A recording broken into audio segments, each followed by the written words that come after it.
আপনারা জানেন ইতিমধ্যে মানিকগঞ্জে আবুল সরকার, মহারাজ আবুল সরকার গ্রেফতার হয়েছে।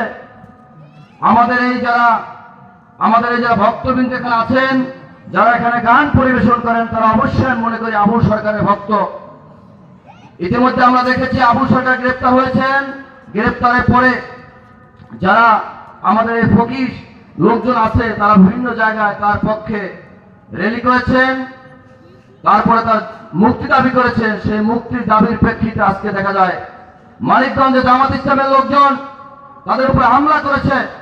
আমি তাৎক্ষণিক আমার ফেসবুক দিয়ে স্ট্যাটাস দিয়েছি, মাজার পূজারী আপনারা বলতে পারেন, কিন্তু তারা মানব কল্যাণে কাজ করে, তারা আধ্যাত্মিকতা বিশ্বাস করে, তারা মহান রাব্বুল আলামিনকে বিশ্বাস করে, কোরআন সুন্নাহয় বিশ্বাস করে।